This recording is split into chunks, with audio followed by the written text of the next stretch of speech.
Good morning, good morning, good morning, ladies and gentlemen. This is the Captain's Quarters Show hosted by Milliner, the captain. I will be getting started here shortly, very, very shortly. We have a lot to talk about. Lots to talk about. We had here in Montgomery, Alabama, we had our city council meeting last night. Um, it got heated as it seems to be kind of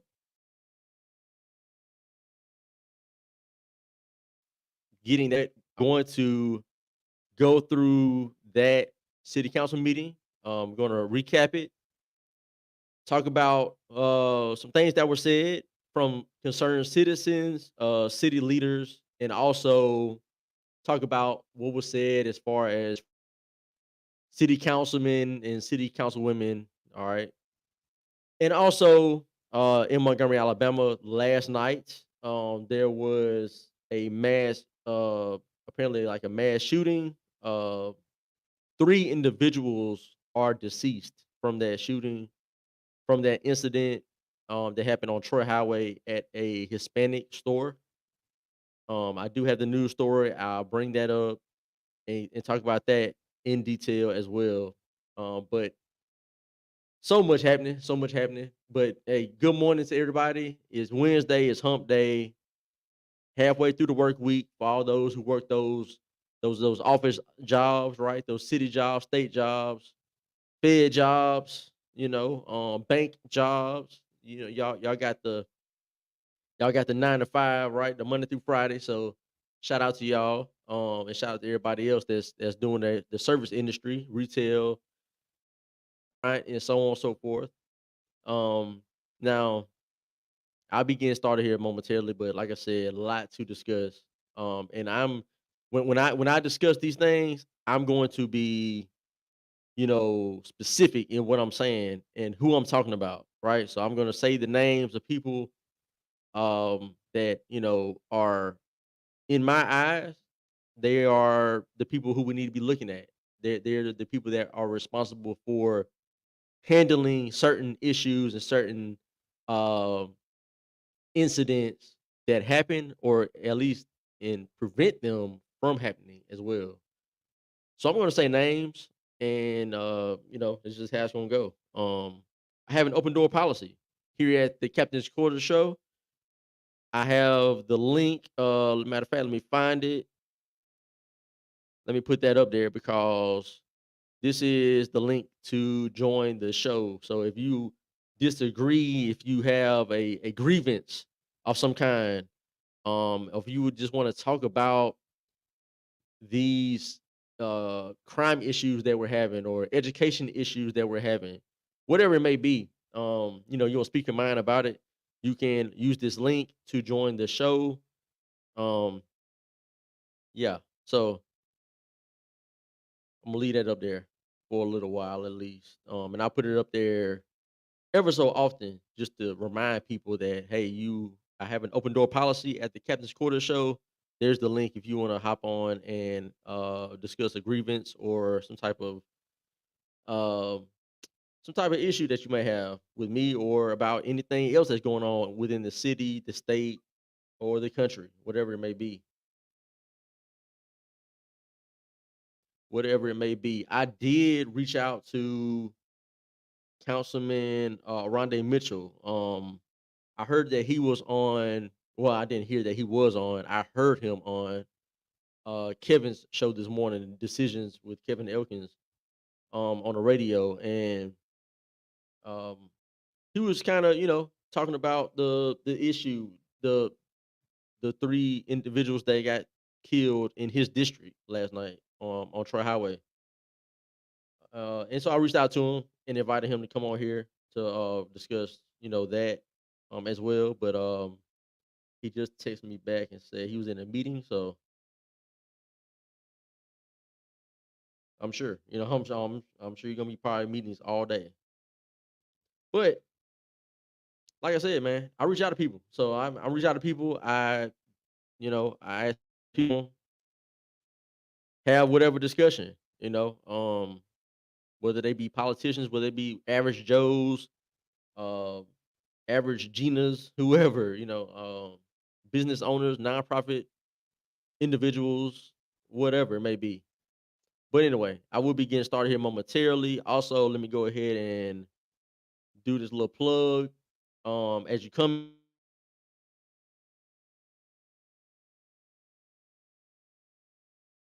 in, hit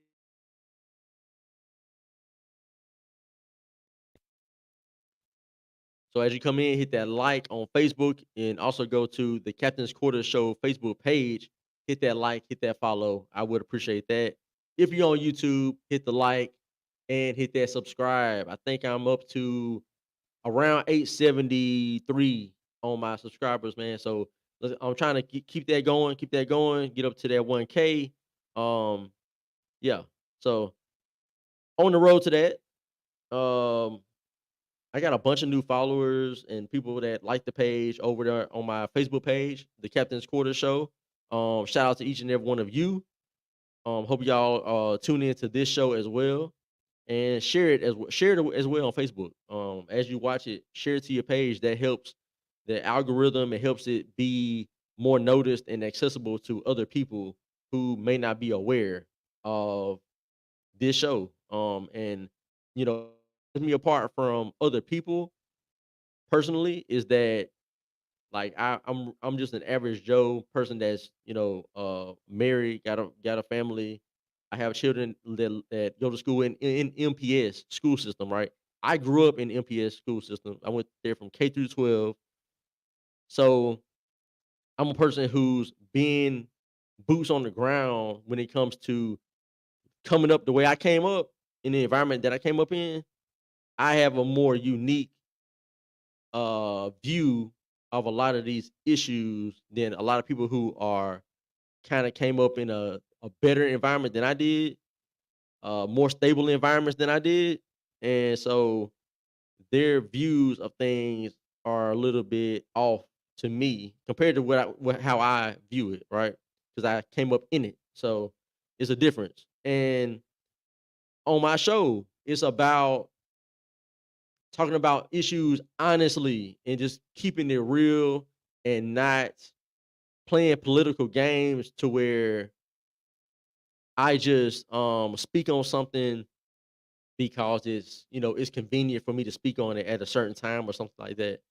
To me, it's about just being real and the issue, the hard having those hard conversations that need to be had and not just, well, I'm friends with this person, so I'm gonna go I'm gonna, keep it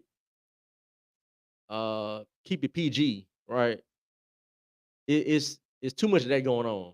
There's too many blind eyes being turned to issues. It's too many people scapegoating people because they don't want to take responsibility. They want to push it to somebody else.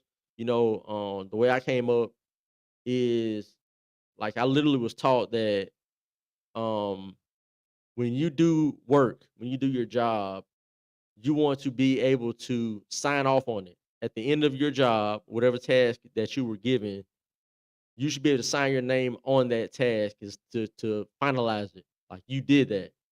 So you want to write your name on it. So I was raised like that. So my views of things are just more um, it's more about putting that work ethic in and really, seeing things to completion and really trying to, getting uncomfortable sometimes.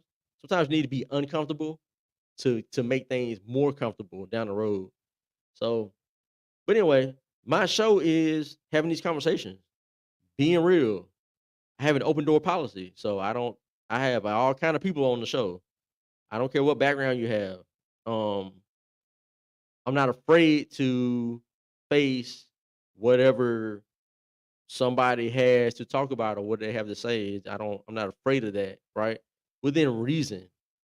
Like, as long as we're not having like a threatening situation, that's totally different. But if you just have a difference of opinion or viewpoint, have no issues hashing that out.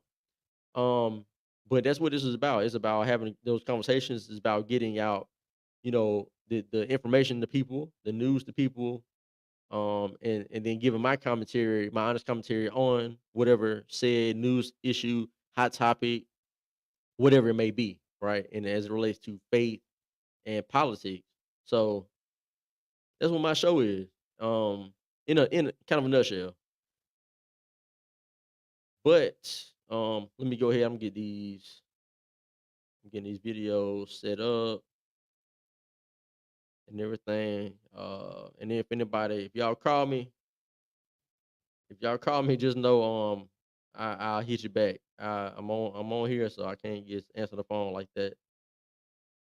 And I'm gonna be on here for a while too, because this video from the city council meeting, I mean, it's long, and I kind of I don't want to like drag it out too much because it's long, and it'll be I can talk about it for 2 3 hours, but I kind of want to just kind of fast forward to get to certain parts of it that I think are really pertinent, are really important as far as talking about these the meat of what's going on with this city. All right, I really want to get to those certain aspects of the council meeting. But before that, I'm gonna bring in this news clip, this news article. I guess I watched the video too. I'll play the video. But this is from WSFA. This is WSFA.com. And this was the shooting last night. So literally there was a city council meeting held. There was a work session from like 4 to 5.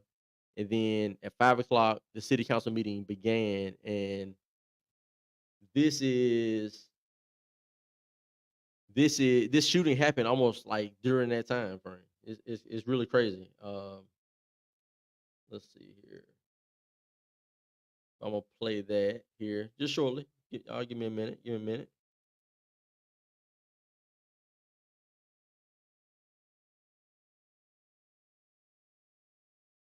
As you come in, hit that like. Hit that like. I appreciate it. Hit that like. Share it as well.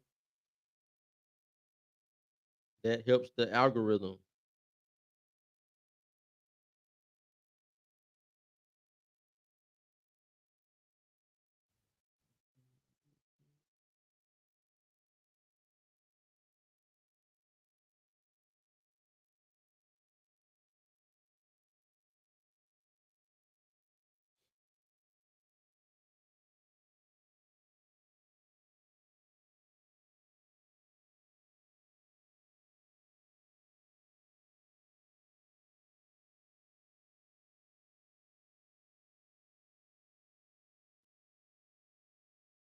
And again, this is the link at the bottom of the screen right here. That's the link to join the show if you would like to.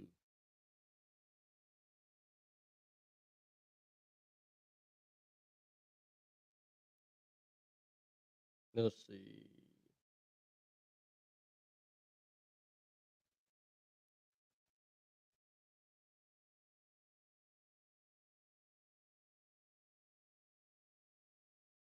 All right, just trying to share this to a few of my pages.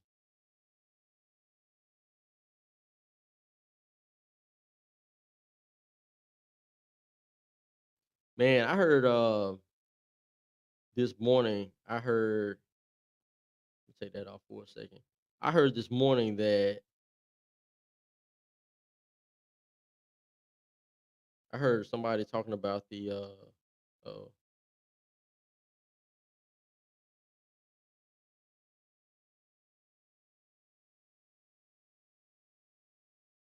I need to get better with my multitasking.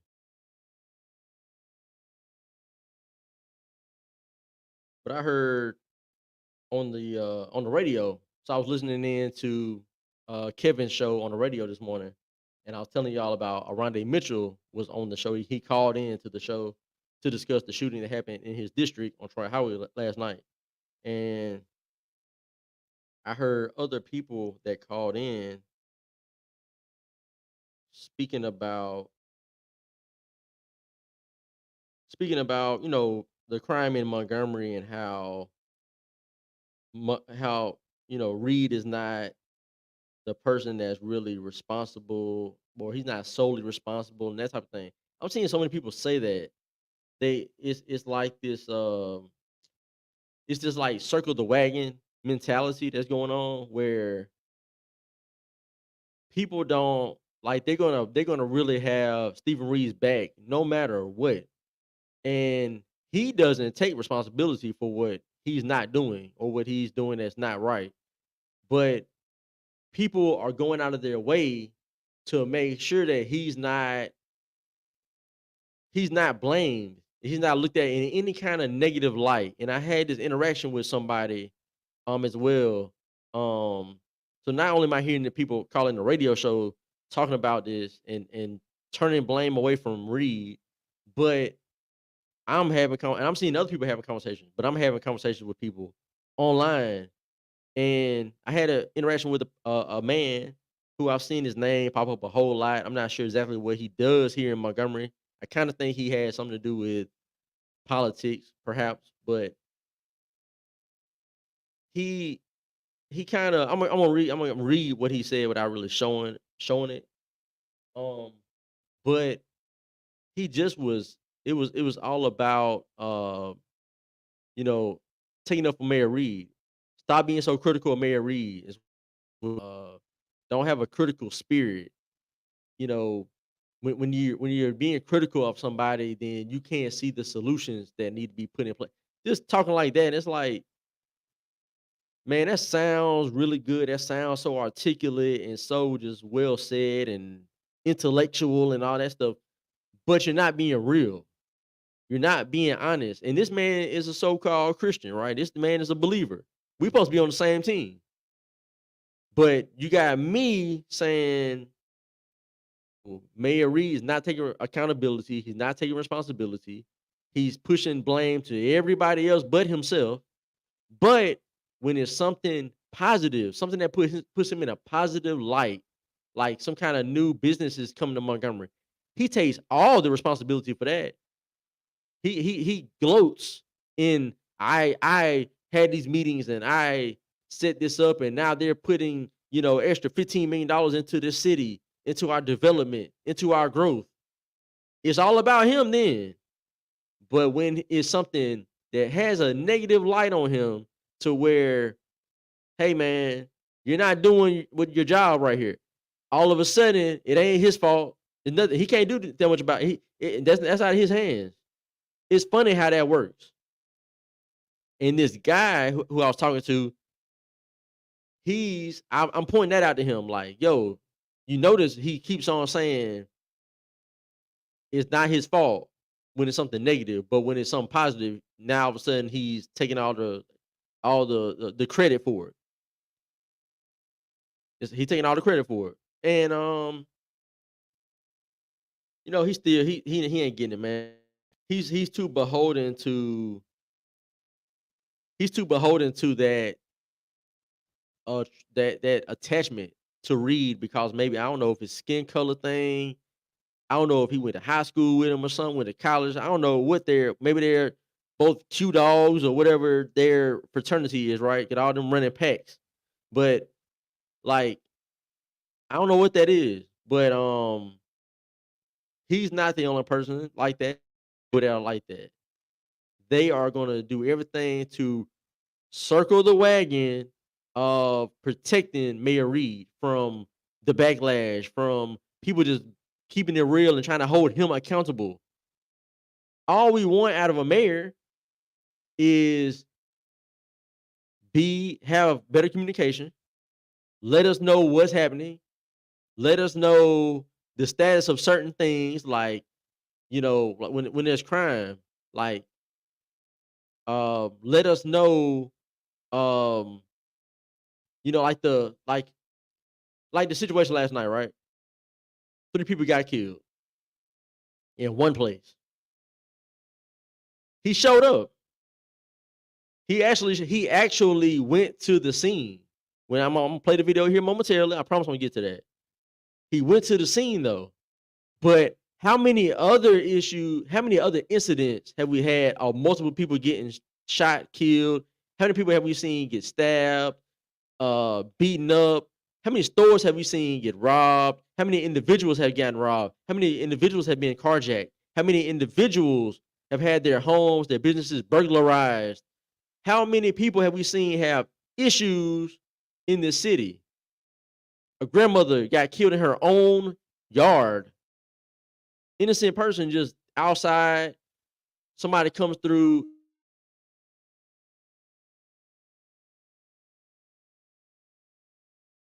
and kills her yard. We had the lady.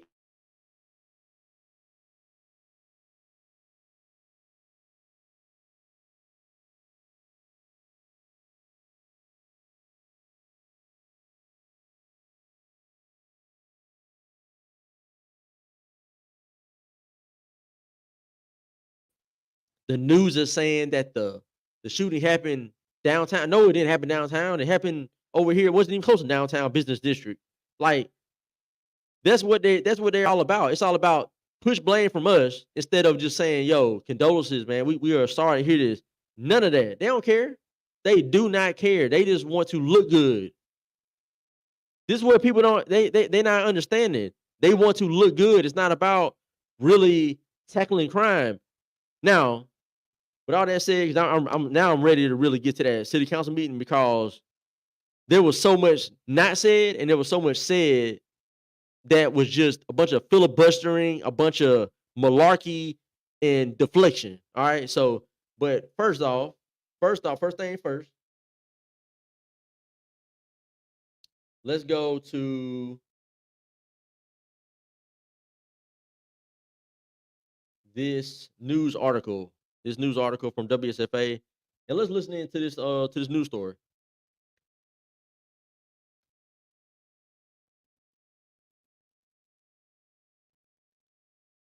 Good morning. We start with deadly violence in the capital city. Thanks for joining us on Today in Alabama. I'm Jed Davis. And I'm Jasmine Williams. Montgomery police confirm a triple homicide. It happened late last night. WSFA 12 News reporter Bethany Davis joins us live from the Montgomery Police Department this morning. Bethany, talk about the investigation. Where are we now? What's the latest? Yeah, well, we know it happened about 9 o'clock last night. That's when police got the call to Troy Highway. Most of the police activity centered around a Hispanic grocery store called Tienda Los Hermanos, which translated to English means the brothers store. And police say 3 men were shot. 2 of them died before police officers could arrive. The third was taken to the hospital where he died. We spoke to the owner of that Hispanic grocery store who says the community And there's your mayor. There's Mayor Reed. If I'm not mistaken, this is probably Aronde Mitchell, city councilman of District 6, that's the district that this shooting happened in. And then this is what's her name? Tyus Hollyfield or something like that. She's the person that is like the Office of Violence Prevention in Montgomery. She's like the one of the top people in that department or whatever that is. But anyway, that's who that is. So, anytime you see the mayor, you tend to see this individual, this lady, Aronde Mitchell, CC Calhoun. You tend to see all those guys in the same place, same time. I don't know why that is. Y'all, maybe y'all know. I got some ideas, but anyway, let's keep going and seeing what occurred and what they know. in this case really needs to speak up. We need, everybody needs to speak up, and they need to let the city know that we're here, and we need to take care of each other's, and we need to get their attention so they can start working. Now, just last week, we told you about a Hispanic-owned ice cream shop. It's just about a mile away from that grocery store. That shop had been robbed twice, just in less than 2 months. Both of those times, guys, were at gunpoint. All right, Bethany, thank you. We'll continue to check back throughout the morning to get the latest on that overnight shooting that left 3 people dead. Growing up, Zaylin Washington Wow. So, that's what they know so far. Typical to that area. That's my right there, man. I grew up right there. Like I could walk to that location from where I grew up. So, when people tell me, "Oh, he don't know about what's going on, man. You live in, whatever part of Montgomery you live in, and you grew up such and such way, man." Look, I grew up poor, trailer park, I went to MPS schools. I never attended a private school in Montgomery. I got it from the mud. All right. I grew up right there off Troy Highway, Bell Road, right there. So that raceway, I remember when that raceway on the corner was a little store called Racetrack. If you know the racetrack on the corner, now it's called Raceway and it's big. It used to be a little building called Racetrack. You go in, and probably about 5-6 people could fit in there, and you'd be bumping shoulders almost. It used to be a little spot, but I grew up right there, so I know that when stuff happens in that area, people don't really want to talk. 3 people lost their lives. 3 people. And they should have like names. You should have all the leads in the world of who did it. There's like no reason why they shouldn't have information to go and get whoever did it. There's no reason why, right? But because of that area, is just people not going to talk. They're not going to be forthcoming with evidence, with information to say, hey, I know such and such did. I saw this car leave. I saw this happen. Like that's just that's the area. That's the area, and it's sad to see that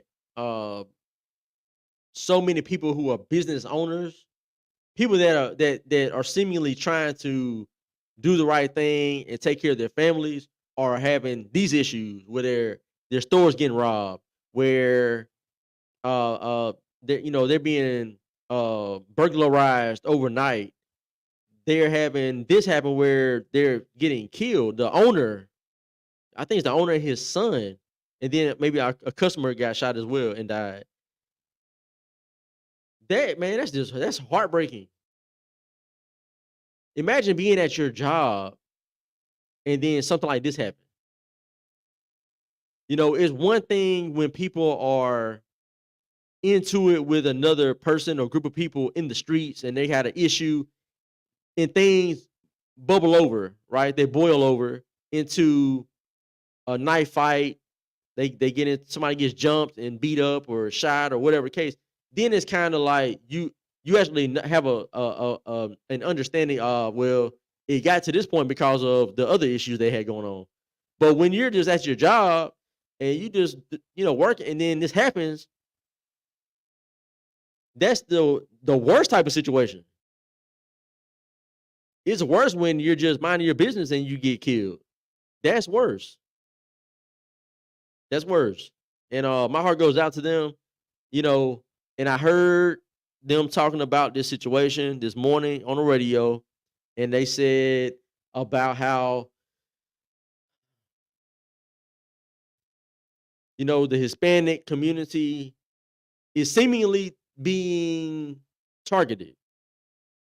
And they said, Arondé Mitchell mentioned it. He said that, they tend to get targeted because they don't have bank accounts a lot of times. And they have cash on them. They carry a lot more cash than the average person would, right? If you're, white or black. If you're American, you kind of tend to have your money in the bank or something like that. We do a lot of stuff digitally, right? Nowadays.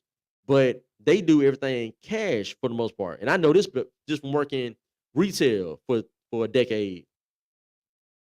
I rarely saw Hispanics come in and use a card to pay for their items. They usually had cash, and we're talking about big bills. All right.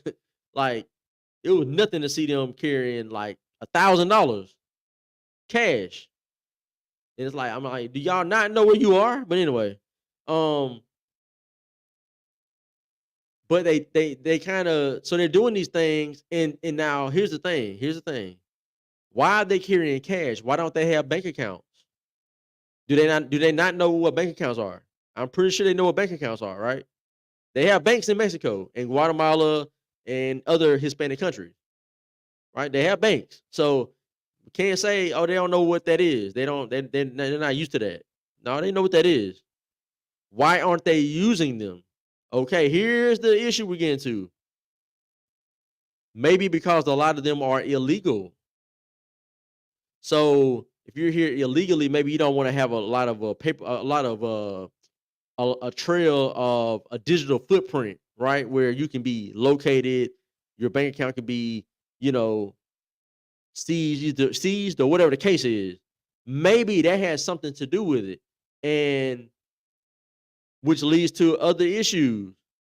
Now, my heart goes out to any person that's doing your job or whatever it is that you're doing, minding your own business, and then crime comes to you, right? You don't deserve that.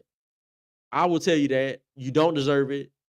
If you're here legally, illegally, legally, whatever the case is, you don't deserve to just be beaten up, shot, killed.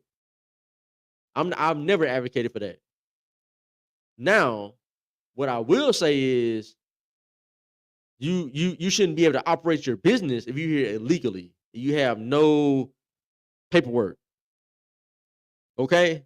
That we talking about two different things right now. Let me be clear. I don't think you should be beaten, shot, killed, stabbed for being here illegally.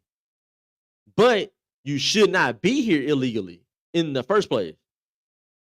And I'm not saying that the people in this situation are that, but I'm saying there are individuals for a fact that have been victims of crime, that have been the perpetrators of crime in Montgomery that are here illegally.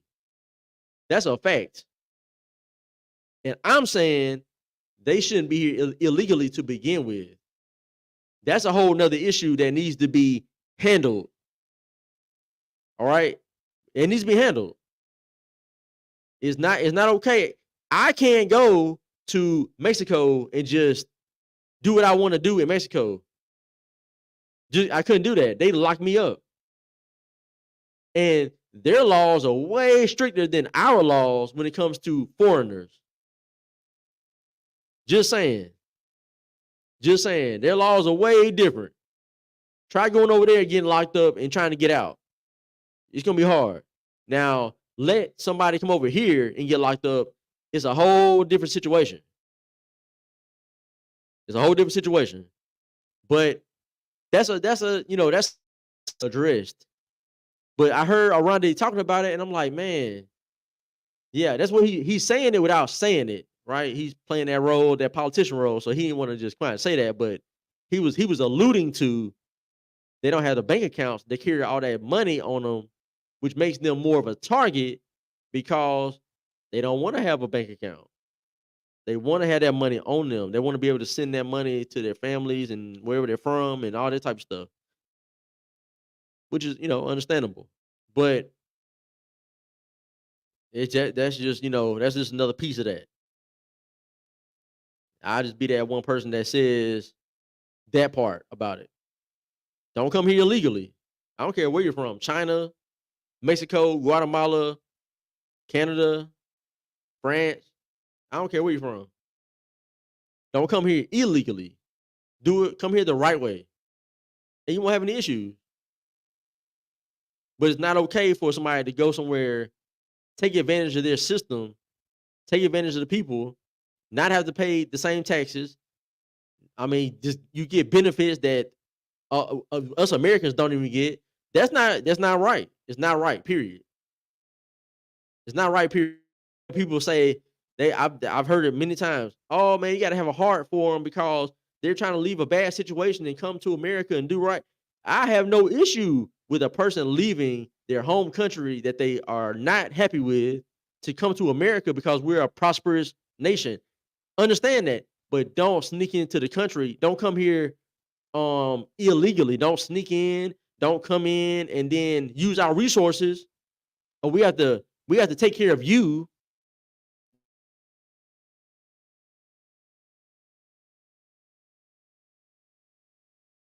That's not how that's supposed to.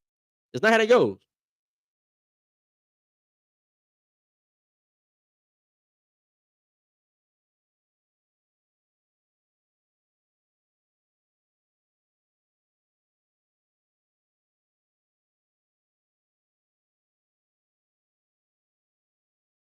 To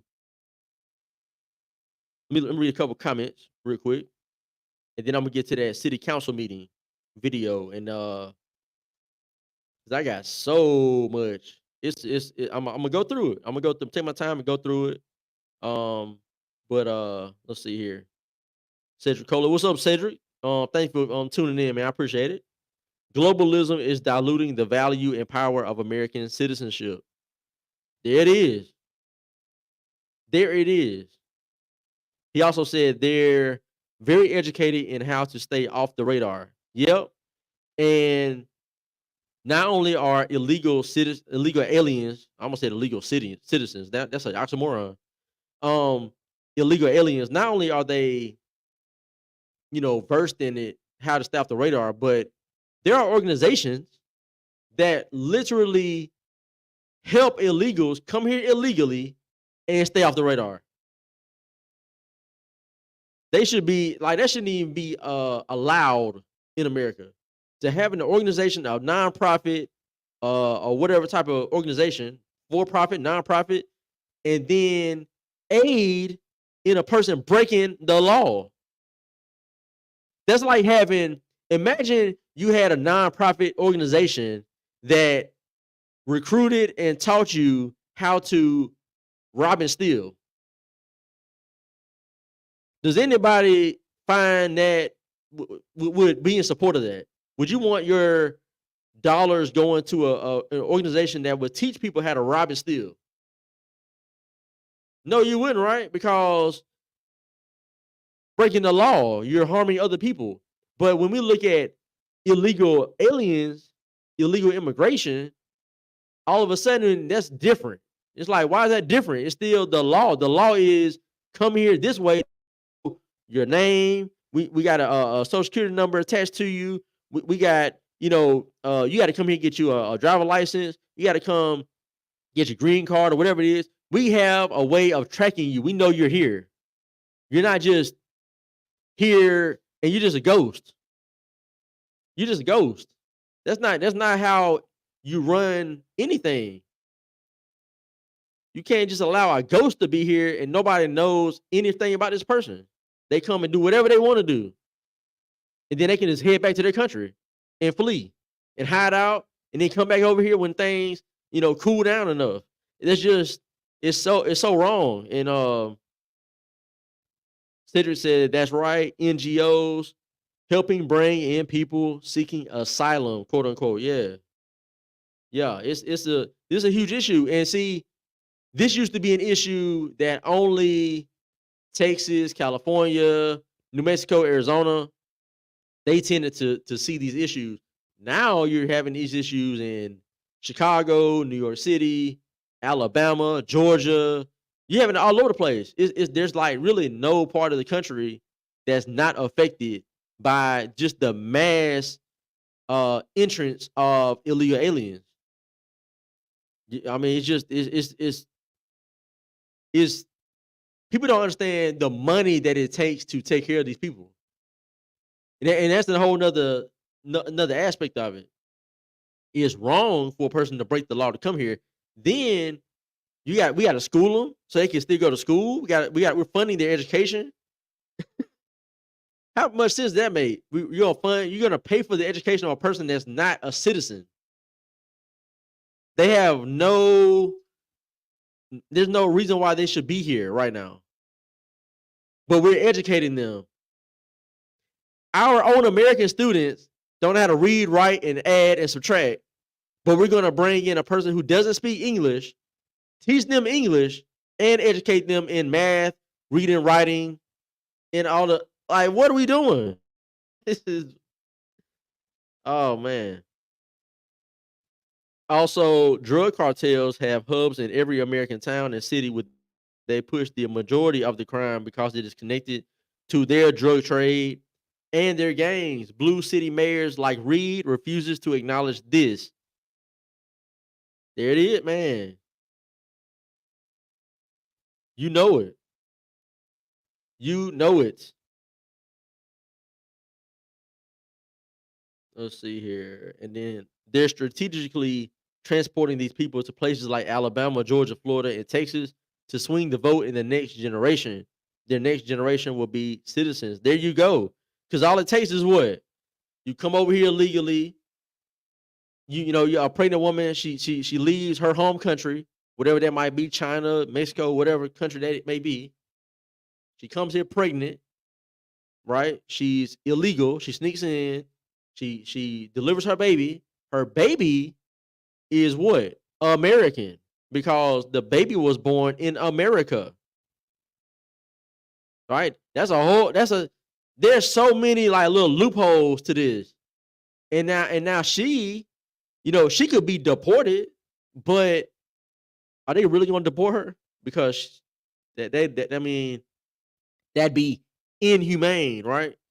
If they deported her for breaking the law and coming here illegally to drop off her baby, and now the baby is a citizen, and now she's like, oh, I can stay too because I dropped my baby off here. I should be able to be here. Try that in Mexico. Try to be an American and go to Mexico and do the same stuff. It ain't gonna happen. Go to El Salvador. Go to Guatemala, Honduras. Go to Colombia, Venezuela. Go to these other countries and try that. Do the same thing that they do over here.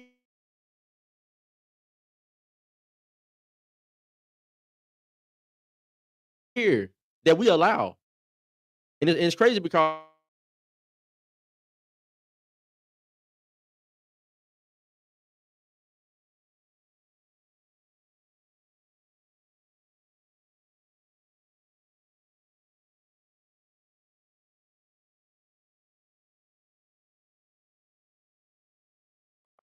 yeah, man. So that's the that whole illegal immigration thing. That's a topic in itself. But I just kind of want to highlight that because we're seeing it in Montgomery, and now not only have we seen illegals come here and commit crimes in Montgomery, that has happened many times, but they're also going to be, common sense will tell you they'll be victims of crimes, right?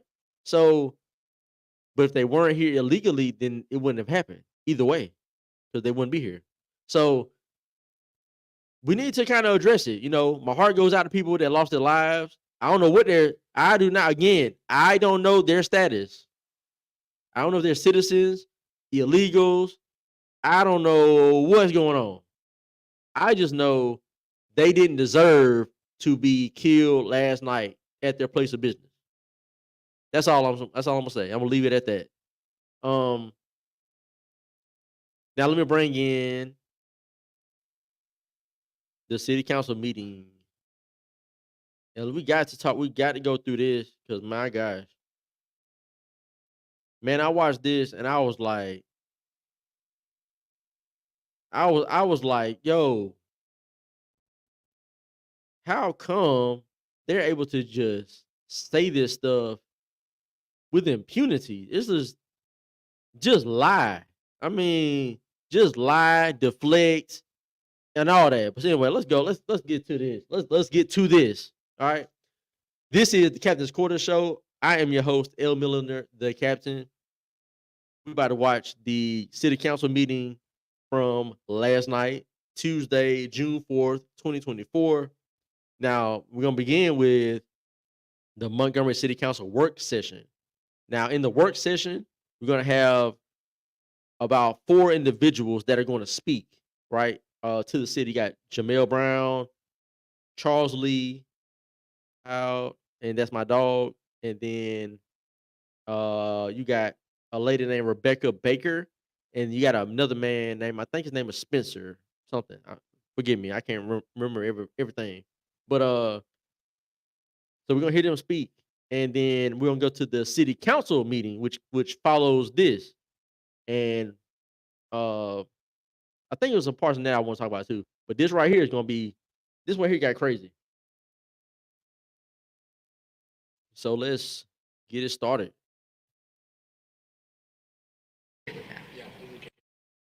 This issue arose over demolishes it. Let me get to the speakers. I reached out to doing business. Thank you. Resolution appointing Monty D. Maddox to the Montgomery Airport Authority. Okay. Anything else, Mr. Pruitt? No, sir, I'm All good. right, thank you. Okay, here we go. All right, in our work session, public communication time, we have Mr. Jameer Brown. Let me be reminded that you have 3 minutes and you are to speak to the council. There will be no personal. So he's gonna lay out the law. All right. CC Calhoun is the city council president. He's gonna lay the law as far as what you can say, what you can't say, who you can say it to, who you can't say it to. All right. So this is when it's gonna get spicy. All right. So let's run this and see what Jamel Brown says in his speech. Thank you, Mr. Reed. All right, in our work session, public communication time, we have Mr. Jameer Brown. Let me be reminded that you have 3 minutes and you are to speak to the council. There will be no personal attacks.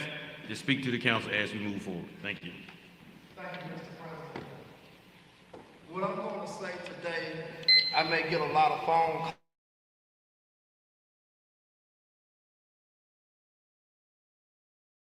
calls. To be frankly honest with you, I don't care. We have lost the message in Montgomery, Alabama, when it comes to the crime and when it comes to the Montgomery Police Department. We are so busy, Mr. President, pointing the fingers. We're so busy meeting up and planning how to take out certain people in leadership. When just this past month, we lost 24 officers. Lawrence Street is looking a lot like MPD because Sheriff Derek Cunningham is swearing in MPD officers all the time. The job of the Montgomery City Council is to make laws. Councilman of the 8th District put out an ordinance.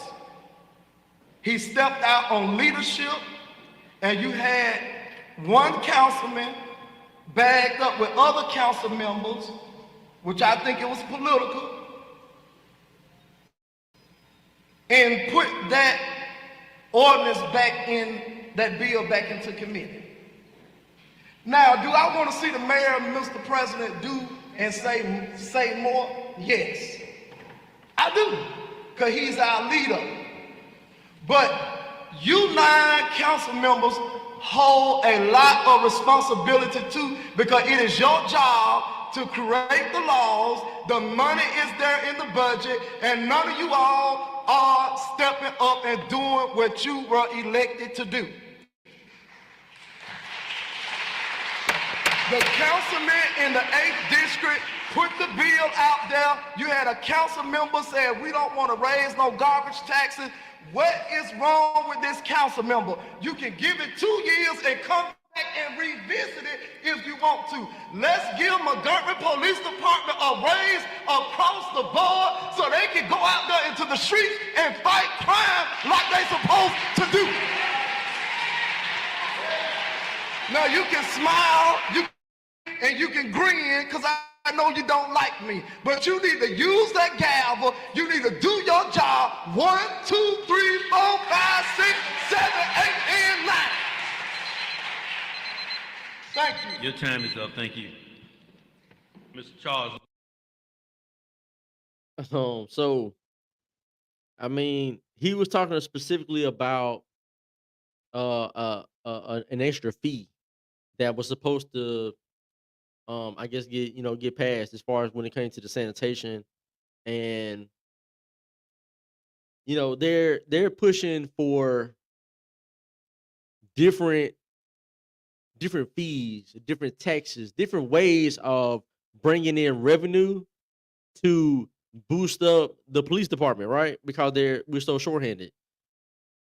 The interesting thing about this is, notice that when Reed is talking, or when these other city councilmen are talking, or when they're trying to defend the crime issue, they love saying they need more funding to pay police. It's always they need more money.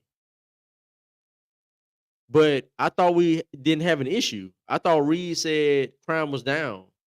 Every time he talks about crime, he says it's down. Has anybody else noticed that? He says it on the news. He says it when he goes to these city council meetings. He's always saying the crime is down. So why do you need more police, sir? So are you saying that there is an issue or nah? Which one is it? Now, what I'm saying is forget all that money. Forget the money. Just do. Just do. It doesn't take more money to just go clean up Montgomery's streets. It doesn't take more money to say, hey, we need a group of officers over here. We're going to do a sweep of this area. Any people that's outside loitering, got drugs, guns, we checking everybody. Everybody's getting checked. You're out of order. We're gonna run you. You got warrants, you're going to jail. Whatever the case, there's no more money needed for that. Are they doing that? I don't see it being done. We got people on Carmichael Road hanging out all day, all night, shooting drugs, texting, whatever they're doing out in public. They doing what they want to do. There's no money needed. You don't need an extra millions of dollars to just go clean up the streets. The thing is, they don't want to clean up the streets. They want to keep pushing the buck, kicking the can down the road and blaming everything else. And what Jamel was saying was, look, it's on y'all. Y'all have these certain things in place that y'all are saying are supposed to help us have public safety, but y'all are not implementing these things. And I mean, he ain't really lying. Now let's listen to the next person, which is Charles Lee of That's My Child. And shout out to him because he's doing just great things, man. And let's watch what he says and watch what somebody else had to say about what Charles Lee has been able to do in Montgomery. Lee.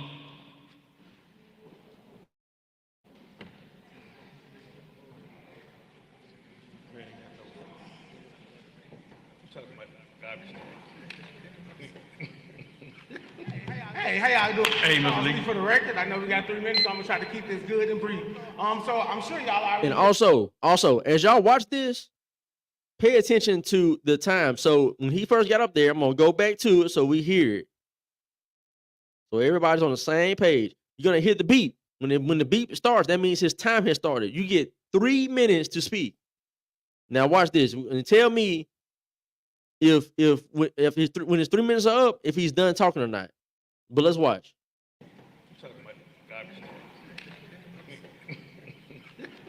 Hey, how y'all doing? Hey, Mr. Lee. For the record, I know we got 3 minutes, so I'm gonna try to keep this good and There it brief. is. There's the beat. So I'm sure y'all already hear a lot about what's going wrong with the city. So I decided to come and tell y'all what's going on with the city. So as y'all know, we just wrapped up Hot Dogs and Heroes. This is our annual event to make sure that we can put teenagers to work. And not only to work, but we serve 17 young people right here in this city. Take guns out of their hand, Mr. Rondé Mitchell, you know, because you seen me when you was inside the alternative school center working with those students that have been put out of traditional school and how we came in, working with the hopeless, working with the ones that was thrown away. So I want to kind of give y'all just a little update of things that were happening. We also have an opportunity to send their teenagers to college. Some teenagers that we had 38 seniors that graduated from our program. But I wanted to highlight some of our heroes that might not usually get the recognition or whatever, some that's also doing awesome work. So we have Miss Ariana Brooks right here, a representative of Percy Junior High School. So we started the mentoring program over there. So we met 2 years ago when we were doing our weekly visits at Lee High School. The counselor said, hey, I would love for you guys to put her in the program. I asked her, I said, well, young lady, what's your short-term goal? She said, I want to graduate from high school, and then I want to study law, right?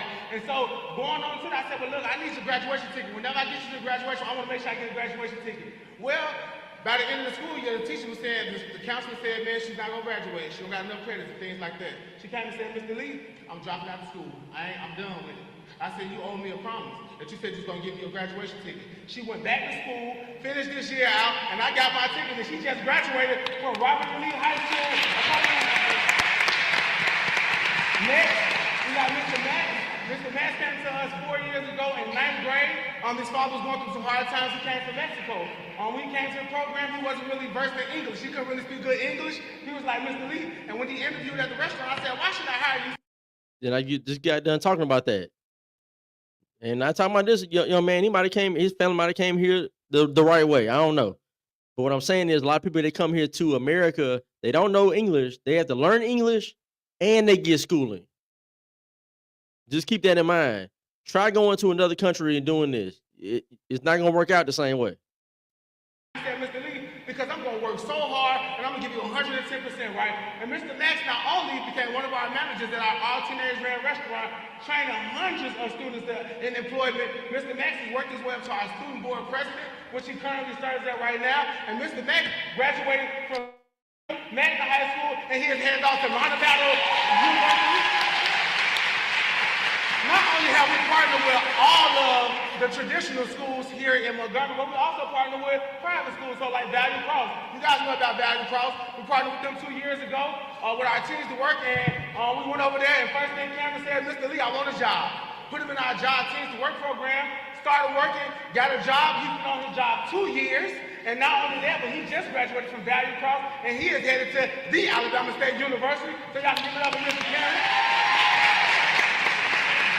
And I know y'all saying, okay, they headed off to college, but then what? What did you guys do then? What did you guys do? So we got a little video that I would love to kind of show y'all, just from students or whatever, so if y'all could play the video. Okay, we'll watch.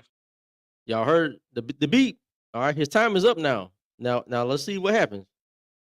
I'm saying this right here because something's gonna happen later on in this meeting. So just pay attention. The video, and then we'll move to the next speaker. Thank you. Sounds good.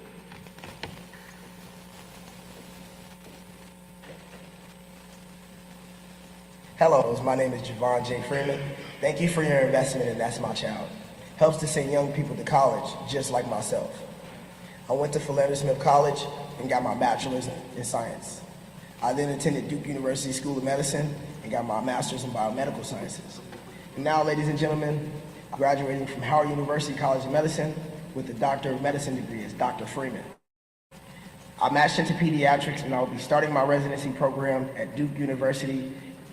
Thank you for your investment in young people such as myself. Thank you, That's My Child. And thank you, Mr. Lee, for mentoring and believing in me. God bless, and that's my dog. Take care. Beautiful, In closing, we're saying thank you, although you guys have given us no support, right? But it's an opportunity to be able to change that. We have an awesome, solid program, some initiative that we're trying to do right now. What do you say? Hold on, Charles. Hold on, man. What did you say? Say that again, man. We didn't hear you. Say that again. We want to make sure we. In closing, we're saying thank you, although you guys have given us no support, right? But it's an opportunity to be able to change that. We have an. Y'all are giving us no support. The city has certain nonprofits in their budget. Okay? They have certain nonprofits in their budget. Charles Lee's is not one of them.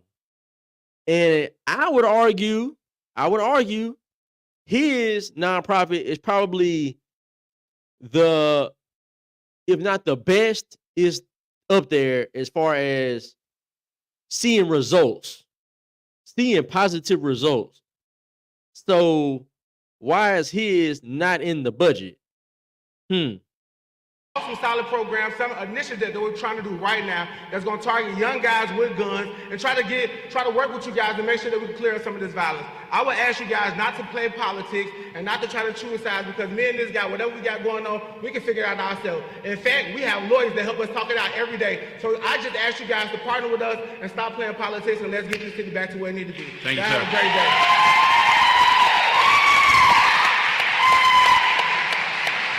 Mr. Spencer Ryan. Now I want y'all to keep.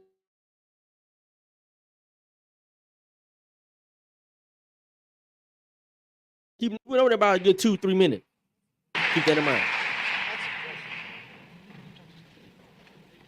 I hate to follow that one achievement. A quote, "This isn't just a moment, it's a moment to improve this city." To my neighbors and community members, some who didn't vote for me, some who didn't support us, I want to say this: if you're not interested in the old Montgomery is not coming back.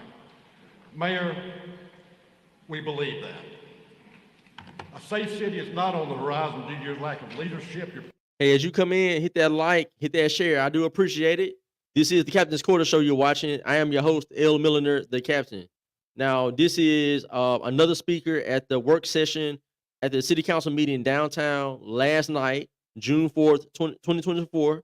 Some fireworks are going to get ready to go off here shortly. All right, but I'm gonna let this guy right here talk. He's saying some very important information. So let's listen into that. And like I said, hit that like and share the video as you come in on Facebook and YouTube. We believe that. A safe city is not on the horizon due to your lack of leadership, your purposeful absences, and your unwillingness to address and seek solutions to a problem that continues to hold all Montgomery citizens hostages. You've asked for community involvement. Here we are.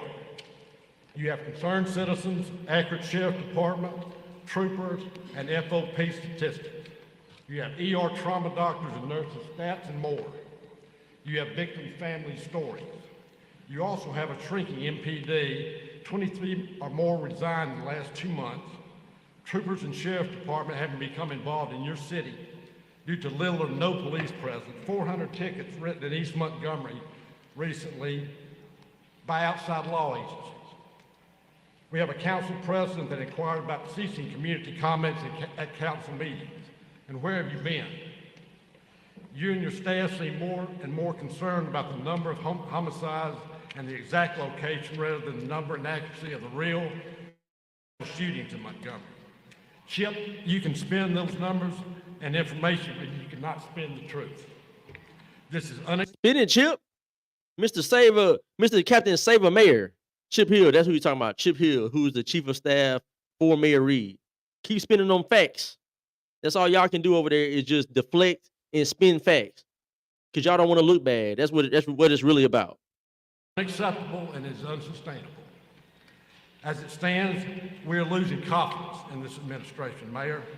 You can do better, and we deserve better. How many more families have to have their lives changed in the months to come for you to lead? A real leader leads from the front, and it's during a crisis. We're in a crisis. Thank you. Thank you. Rebecca Baker. Here we go.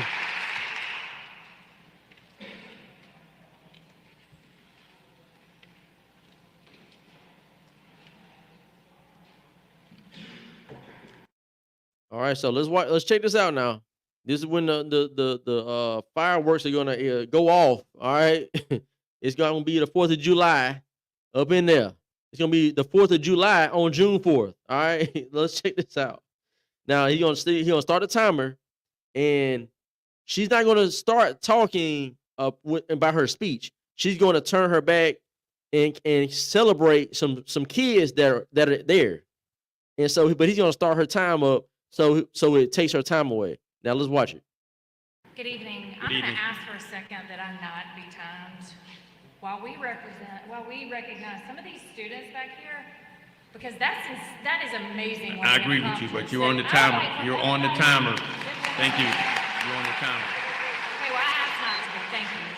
My name is Rebecca Baker. I was born and raised in Montgomery, and I'm here to voice concerns to the Montgomery City Council and the Mayor's office, and hold all of you accountable for what you were elected to do. While at the same time, I'm going to try to provide some solutions. First, we need our City Council and the Mayor's office to work together. We need one team working towards the same goals. I don't care what district you represent or live in. People in one district affect people in another district. So we need to look at Montgomery as a whole and work together. Through the last few months, our community has done just that. Citizens that may have different views and different beliefs have united to address the crime in this city. We've listened to each other. We've learned from each other. And our city leaders should follow suit. Use our community leaders in underserved areas like Charles Lee, who know more about the needs of our youth than anyone. Use our Fraternal Order of Police, Sheriff Cunningham, Hal Taylor, who have years of experience dealing with law enforcement. I know everyone's aware, but we have a public safety crisis in Montgomery, Alabama. Citizens of Montgomery. Man, more people are saying that now. I didn't really hear people saying that before. I've been saying that.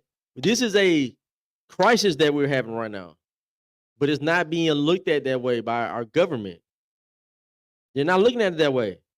When COVID happened, when the plan heard back in 2020, I think it was an overreaction, but they did act.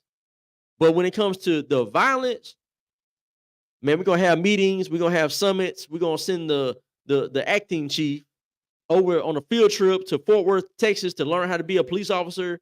We're gonna, do all these, just talking and planning, no doing. But when it came to that pandemic, y'all did a whole bunch of stuff. It's funny how that works, right? Because that was politically advantageous at the time. It's not politically advantageous for you to take care of this crime. That's the issue that we're facing right here. We do not feel safe. We do not feel informed by our leaders. Where are we on the hiring of a police chief? Who's involved in the hiring process? Responses like additional information about the search will be released soon is not enough. We want an update, which Mr. Pruitt, I hope one's coming. We want an update on hiring MPD officers and raises for our officers. Citizens shouldn't have to wonder. It's our right to feel protected, and without information, we do not. Next, Aaliyah and Montgomery County Sheriff's Office organized a meeting with Chief Hall and developed a plan to work together to allow troopers and sheriffs to help with traffic citations and accidents. This gives our MPD officers backup and allows them to focus on more critical crimes that take place. The elevated presence of officers has been felt. Trust me, ask the citizens. We need the officers to be able to take care of the small things, because when you can take care of the small things, you take care of the big things, right? That's how that works. You catch the small guy to stop the big crime. That's how it works. You find a little weed, a gun in a car. Okay, now you may have prevented a whole nother bigger situation.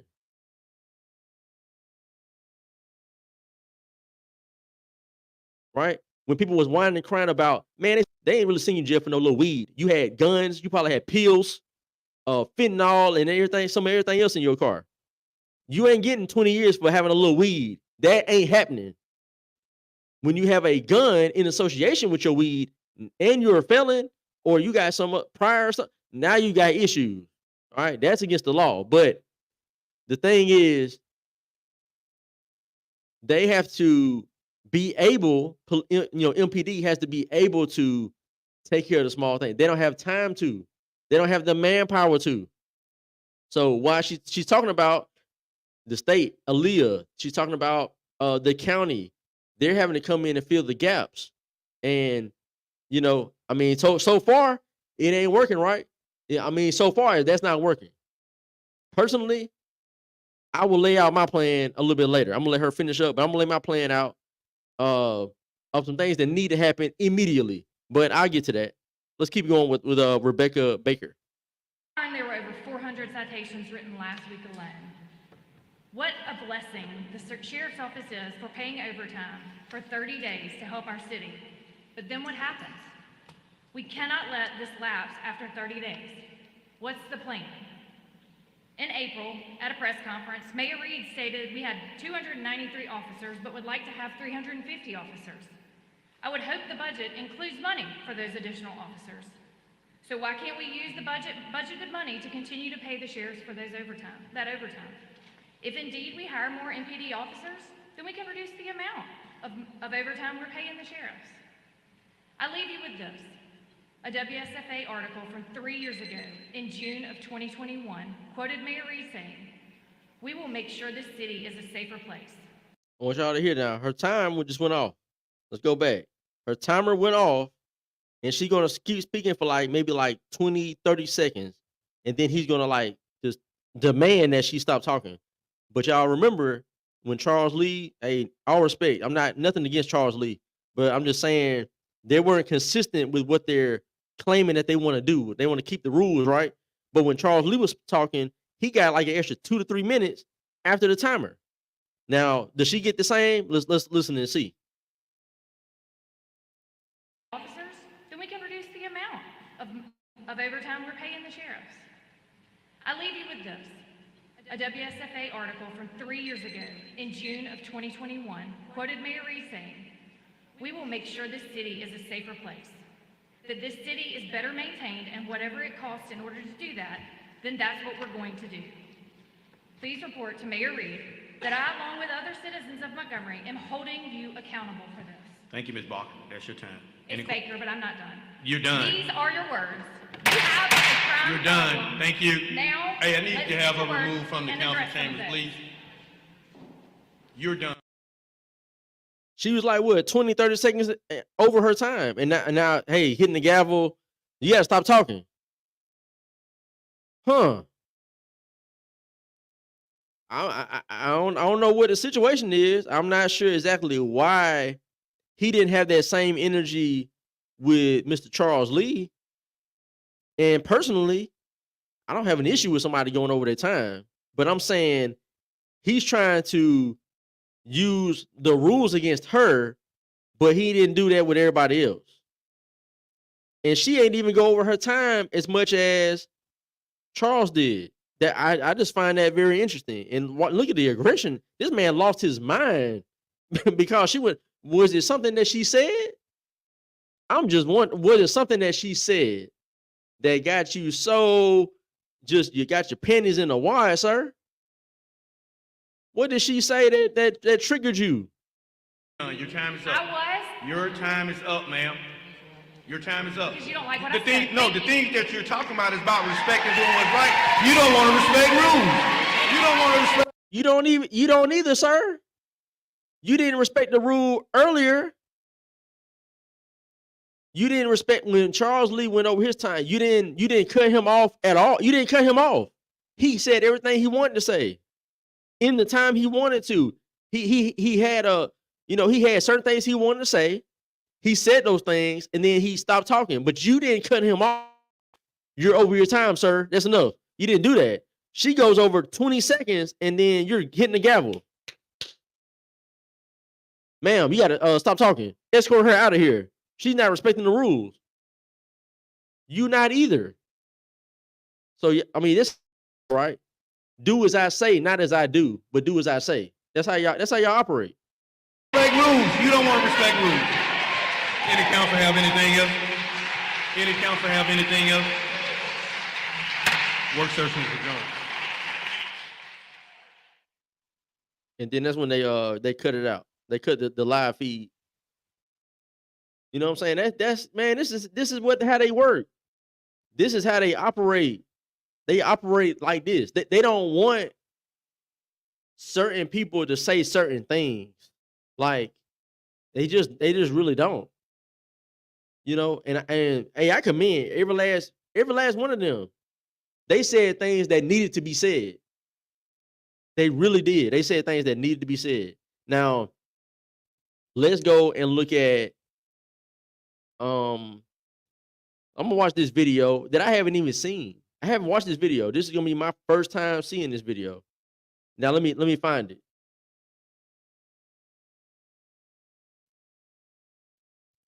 Shout out to these Facebook groups, man. A Better Montgomery. Montgomery needs a new mayor. The City Watch pages. Shout out to all y'all, man, because I know a lot of people are kind of seeing my content through those pages. So I do appreciate those pages for allowing me to put my content there. I do appreciate that. So let me I'm trying to find this video that I'm gonna play, and I haven't seen this video. I saw it posted, but I didn't watch it. Oh, here it is. So this is on the Facebook page for A Better Montgomery.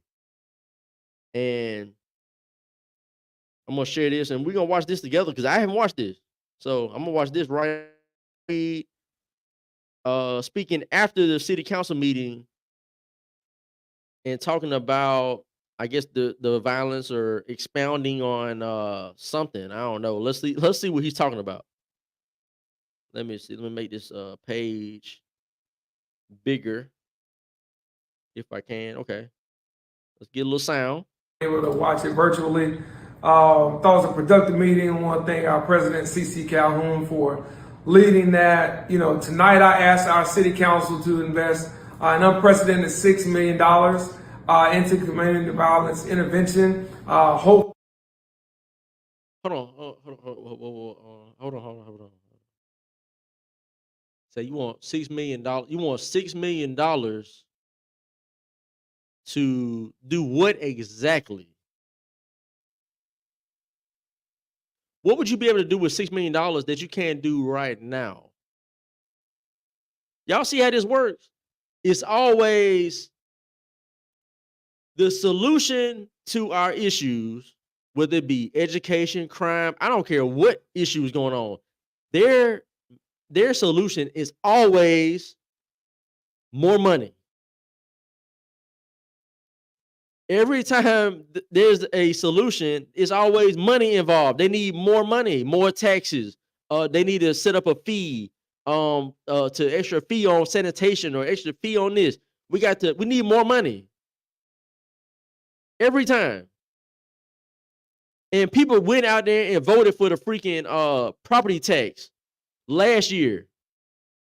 They went and voted for the property tax increase. Because in the name of education, the education system sucks in Montgomery. It sucks. Giving them more money is not going to fix it. They have gotten more money. And guess what?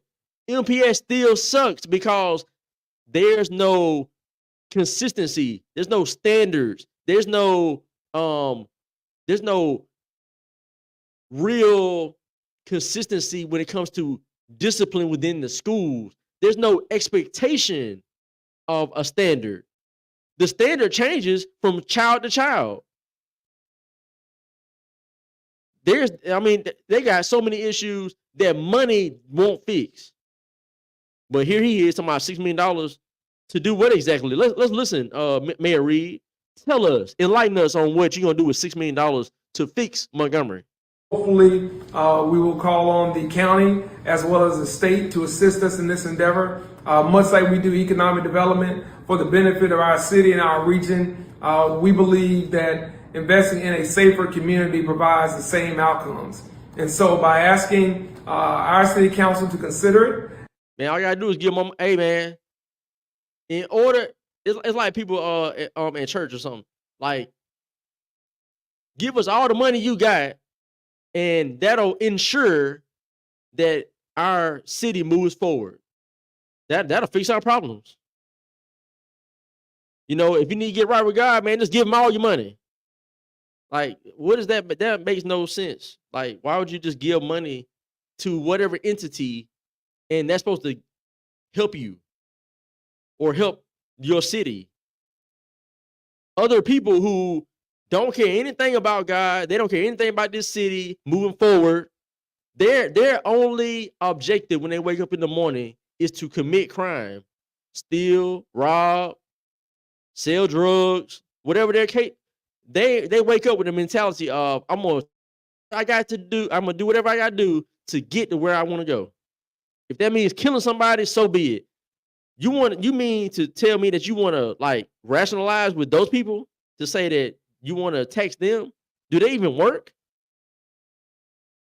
Taxing the people that are law-abiding citizens, by and large, we're the ones who are working, taking care of families. We're not committing crimes, but you're gonna tax us more. We already don't have the money as it is. You're gonna tax us even more. These people, I swear, Let's keep going. And by getting ready and prepared to go ask our county commission and our state government to invest in our city and community violence intervention programs, we believe this will make our city much safer, and this will make all of our residents a lot healthier. And that's very important for us. So I look forward to the continued work, and thanks for all the support. Thanks very much. Oh, man. So yo, check this out. Check this out. Here's what needs to be done. This is me. I am not a crime expert. I'm not a criminal justice major. I don't have a master's in detective work or whatever, whatever the case. But I got a brain and I got experience in seeing things play out, right? Throughout life. And he's saying they need more money to fix the issue. I thought he said crime wasn't even that bad. But anyway, so I guess he's saying the crime is bad. Whatever. Here's what, if I were in charge, if I was the chief or if I was the mayor, this is what personally what I would do. I would say, I need a team of officers that we're going to go through and sweep certain parts of the city. So when I say sweep, I mean we're gonna get those big trucks, those SWAT trucks. We're gonna load those up. We're gonna have our ammo ready, our protective gear. We're gonna be in high numbers, and we're gonna go and hit areas like Carmichael Road at the Boulevard. We're gonna go through there. Anybody that's hanging out at nighttime, daytime, whatever, we're gonna pick a time. We're gonna hit that spot. And if you're just hanging out, you getting picked up, you getting shaken down, all whatever weapons you got is coming to us because it's probably illegal. Your drugs gone. You got warrants, you're going to jail. And a matter of fact, if you don't have warrants, but you're in illegal possession of drugs, guns, all right, you're going to jail. I don't care about life being hard for you. I don't care about, you just got kicked out your house or whatever. That ain't got nothing to do with you breaking the law. If you're breaking the law, you're going to jail. All right? Now, if we can't keep these people in jail, like let's say that the judge just lets them out, whatever. Okay, we're going to use some of that. The mayor said we got surplus of money. That's what he claimed last year. He said we got surplus of money in the city, first time ever. Now all of a sudden they need money. But anyway, we're gonna use money. We're gonna load up some Trailways buses, some coach buses. I don't care what, school buses. We loading up buses with these people who are just hanging out in Montgomery, pushing cars up and down the road, leaving trash everywhere, leaving their drug needles and all that stuff all over. You're getting on a bus, and we're going to take you to a city or a state that says they claim that they can take care of you. California, New York, I don't care. You going there, you get off the bus, bye. Now you're their issue. They say they got the infrastructure to take care of you. We don't have it, clearly. Right, that's what I keep seeing. Everybody in the city, these politicians, everybody saying we don't have the ability to house these people, to treat them, and okay. California said they can do it. Take them to California, because guess what? The more you let these people just hang out and congregate and do, the more issues you're gonna see. So we gotta clean that up. I would clean that up, period. We would hit Carmichael, we would hit Wares Ferry Road, we would hit Atlanta Highway, we would hit anywhere else that y'all, that I may not know about, that y'all know about, Ann Street. I mean, we would hit these places. That's what I would do. That's what I would do. But we don't see that being done. I guess this is too common sense. This is what they say. You gotta. It's their rights. You gotta look at their rights. Rights to do what? To do drugs? to prostitute, do drugs, have warrants, like it's their right to do all that stuff. I thought that was against the law. I thought loitering was against the law. Or is it not? I could have sworn that was against the law. I could have sworn panhandling was against the law in Alabama. So how much money does it take to just do this? This is the first step of just cleaning up the city. This is just one little step. Are they doing this? No, they're not doing it because the mayor doesn't want it done. But this is what I would do. So anyway, I would clean up I would hit these spots, clean them up, okay? Then I would look at the crime map. Whatever the crime map is looking like, I would look at the last probably like 30 days. Or we would pick an amount of time. I'd say 30 days. 30 days. The last 30 days, we've seen 5 robberies in this spot right here, in this 1 square mile area. Let's say it's Atlanta Highway, right? It's a 1 square mile area of Atlanta Highway. We've seen 5 robberies. We've had 2 shootings, a stabbing, whatever. Okay, we need a higher police presence right there because there tends to be issues happening. For whatever reason, there are issues happening right here. So we're going to have multiple units in. And if you see somebody doing something, speeding, driving recklessly, they seem to be intoxicated under the influence of a drug or something, you are going to make contact with that person and you investigate. And if there's something that you can get them on, drugs, whatever the case, they got an illegal handgun, you're going to find something probably. This is how you start to reduce the instances of crime. You have to go out there and actively police. You can't just sit back and say, we ain't got the people to do stuff. We can't do nothing. I mean, it's just nothing we can do. All we can do is just, we just come to the call. Once the call happens, now it's too late. The situation is over with now. Now you just go in there to just do the report. And maybe find out who did it. What I'm talking about doing is not even like, I don't understand why like no other police individuals are saying this. I don't understand. How hard is it to just go out there and do a sweep? But I know that's it's the rights. They got to have their rights and all that type of stuff. But you don't have a right to commit the law. I mean, to break the law. That's not your right. We got to stop being soft. Quit being soft. When you're soft about stuff, bigger things are allowed to happen. But that's just 2 things that I would do immediately. I mean, I would do that like today.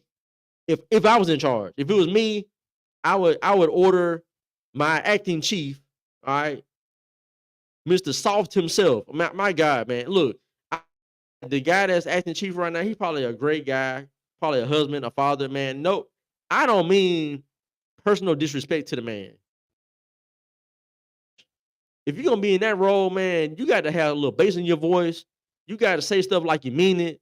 You got to, you know what I'm saying? You got to kind of have that, what they say, you got to have that dog in you. A little bit. I don't see a dog in that man, period. He sound like he need to be doing social work, not being a deputy chief or in the police department, period. I mean, come on. We need people that want to do things actively, not just talk. All they've been doing is talking. They've been talking for the last 5 years. We planning this, we having this crime summit with the mayor of Selma and the mayor of Montgomery, and we're gonna talk about all crime. Why is it happening? Where is it happening? Who's doing it? Y'all don't know that already? This is basic stuff. Why are we allowing the mayor to do these city halls or having a town hall or wherever he's at and just say this stuff like and putting the blame on the community. Man, how dare you put it on us? We not the ones committing the crime. They're the criminals that's doing it. You know what I'm saying? It's not our job to police the community like that. Like, yeah, is the community, should they be involved? Of course, I agree. But Mayor Reed, you lead the police department. Y'all should be the ones doing these sweeps, setting up patrols, high level of patrol in certain areas that you've been seeing more crime in. Y'all should be doing this stuff. But you want to turn it back on us and say, the community, man, y'all need to pay more money. We need $6 million to up our standards. We need to do this and do that. We need more money. More money is gonna fix it. No, it's not. No, it isn't. Didn't y'all just give a raise to MPD like last year or something? Didn't they just get a raise? I could have sworn they got like the biggest raise that they've ever gotten in MPD. I could have sworn, didn't that just happen last year? Or am I tripping? And the crime is getting worse. Money ain't it. Money is not it. You can't say, well, we're gonna up the budget so we can hire more officers so we can pay better. They still don't want to work here. Get that through your head. Mayor Reed, they don't want to work for MPD. They don't want to work for you. You can pay them $60K, $70K. They don't want to be here. If they do work, they're not gonna be here long. They're gonna come do like a year or whatever, and they're gonna go somewhere else. Because it's a difference between working somewhere that I come into work, I do my job, and I'm appreciated. They tell me they appreciate me. They show me that they appreciate me. When things go wrong, they got my back. They talk to me. They communicate. It's an open door policy type thing. It's a difference between that and what we got going on with the MPD right now, where he don't really have their backs.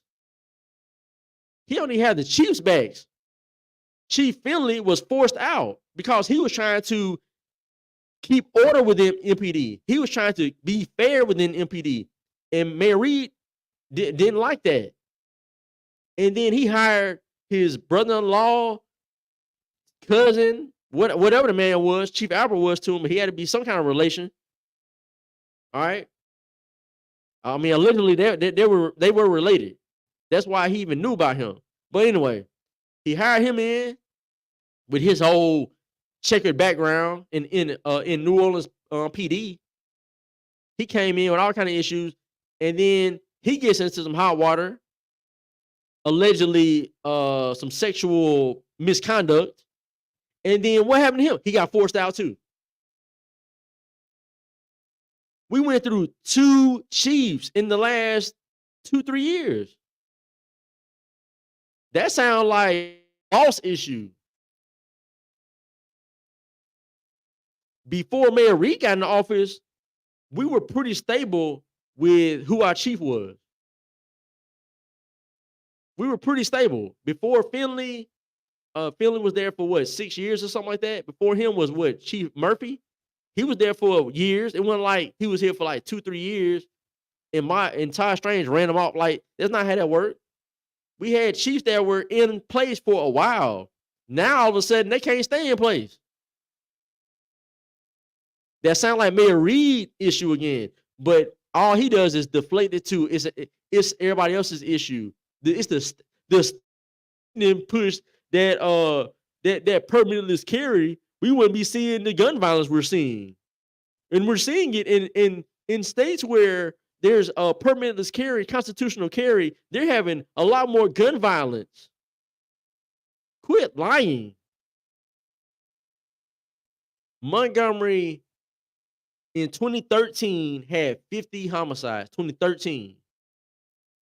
50 was, I mean, we talking about, that was huge news because that was the most homicides probably in the history of Montgomery.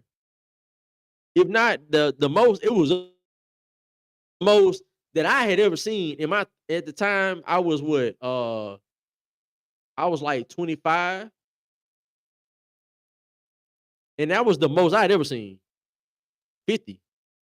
Now, shoot, 2020, under Mayor Reed, man, we hit 72, 74, broke the record. That was before permitless carry.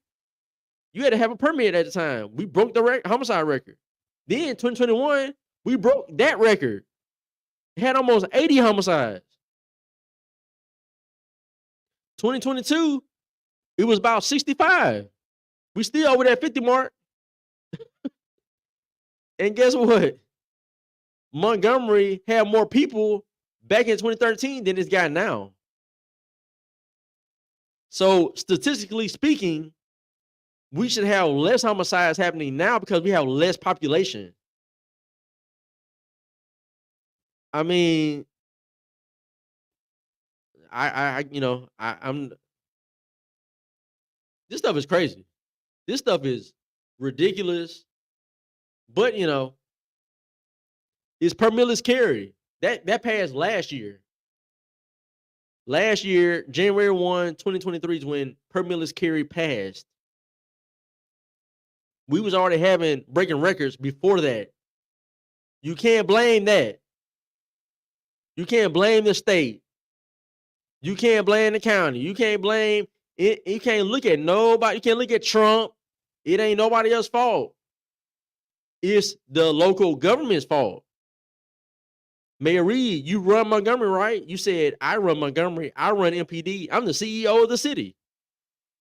That means everything that happens, good or bad, is a direct reflection of you. You got to take accountability. You can't push the buck to the next group or next governmental body and say it's their fault. Do your job or resign. And I'm gonna keep it real. I know people was upset because Jamel Brown was supposed, he go to that council meeting and tell Mayor Reed to resign. And people were like, man, that'd be, that's reckless because then, it's better to have somebody in there and this and that. Man, what's the difference? What's he doing? The man that's there right now, what is he doing? He's not helping crime. He's not helping. So whether he's there or not, it's like an empty suit.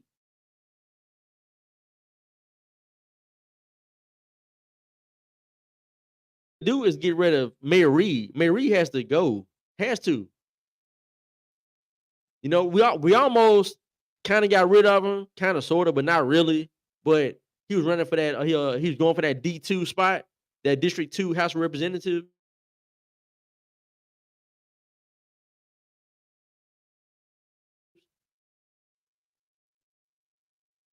So he still would have been our issue.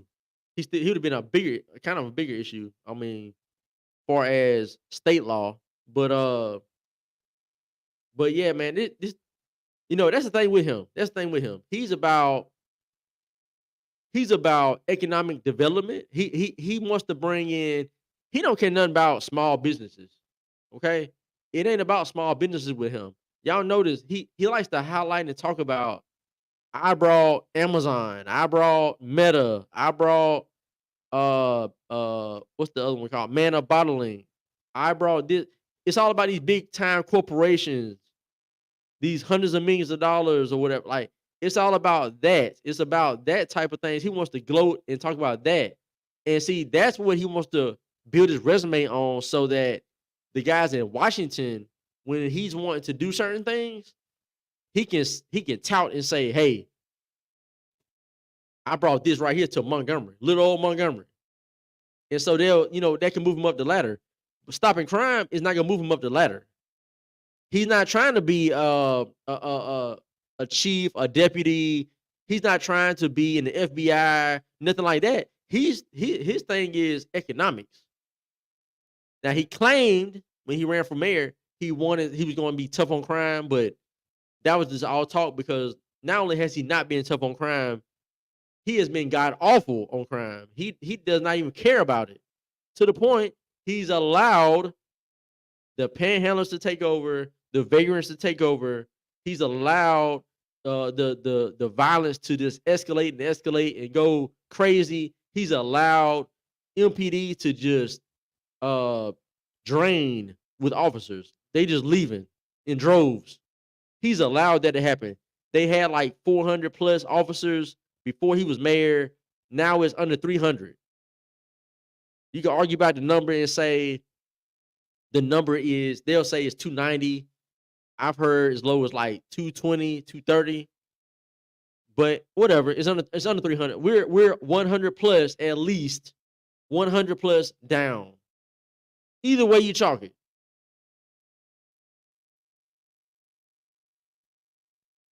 So, that's the thing. That is the thing.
Yeah. So sorry about that. I got a little phone call. Got some good information. We might talk about that a little bit later. But yeah, man. Mayor Reed, man, you got to go. You got to go. I know people say that's not the right thing to do, but hey, you got to start somewhere. You got to start somewhere. Let's see here.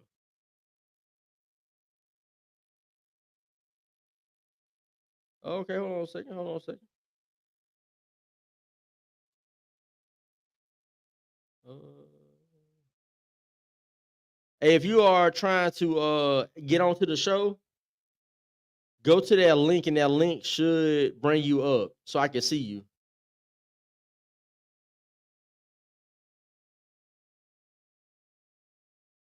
Hold on a second. Might have a guest that'll be on here.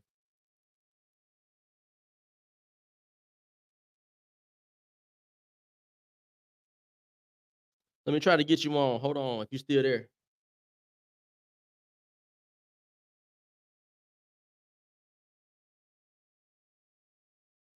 Check your inbox. If you're watching, check your inbox and go to that link, and it should bring you straight in.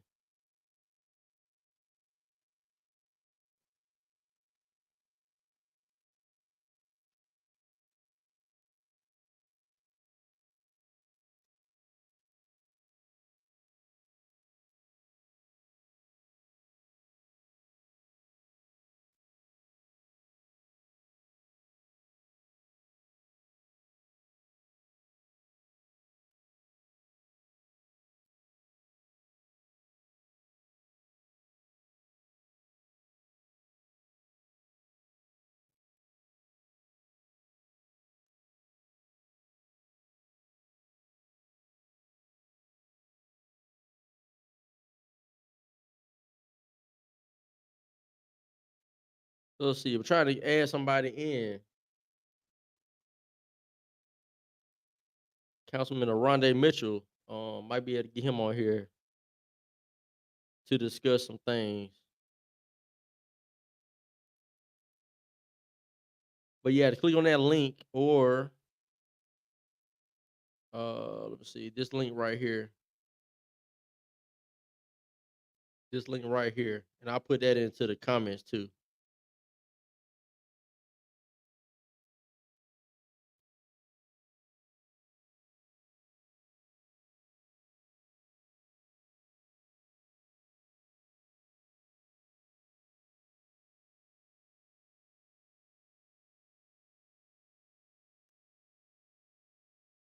Yep. So that's the link right there. And hopefully he can go to that. I would love to have him on here to talk about these issues. And what happened last night over there in his district with the individuals getting killed. Um Definitely we'll talk about that, but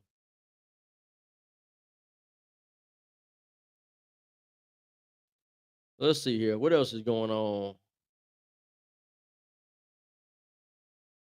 What else is going on?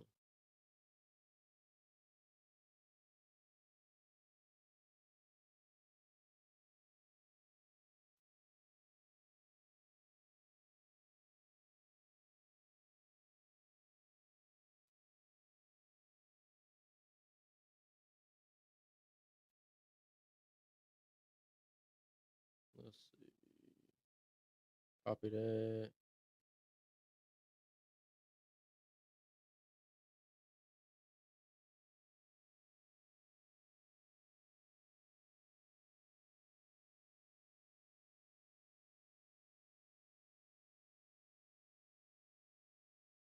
I'm dropping the links to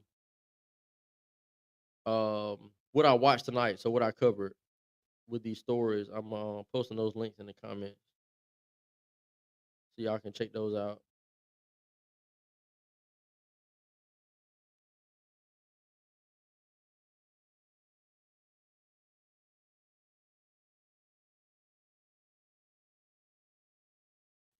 Yep, yep. But I'm gonna sit tight. And if he's able to get on here.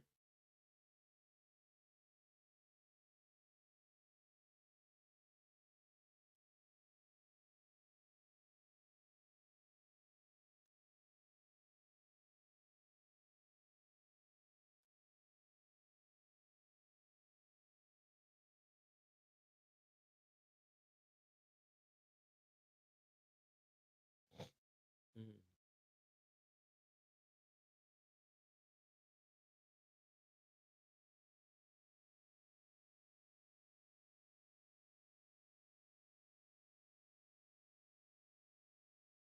Mhm.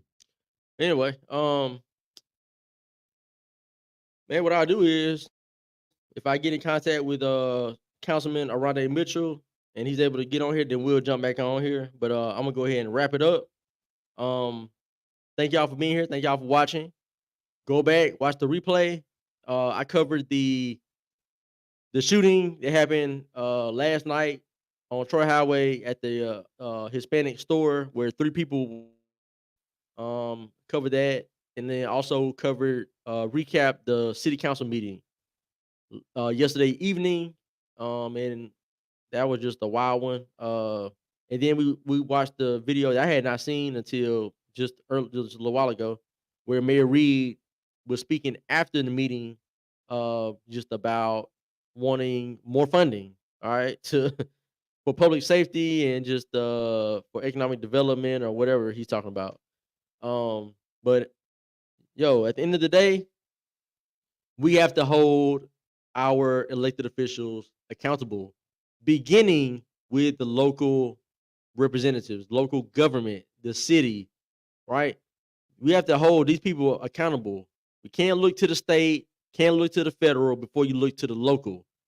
The people in your city, the mayor, um, the city council, they are the individuals that are really that have the highest impact on what happens where you live. Let's understand that they are at the top when it comes to how your way of living, the ordinances and the way laws are being implemented and enforced and things. That's local, not state, right? Not saying that the state has nothing to do with it because it is a multi-tier situation we have happening, but locally, we have to get that straight first. If the local is out of whack, the state, they can do what they want to do. All right. It's not going to make it better for us. We have to make sure that people that are in charge are held accountable and are doing their jobs, period. And that's that on that. This was the Captain's Quarters Show. I was your host, Milliner, the captain. Thank y'all for being here. Appreciate it. Until next time, I am gone.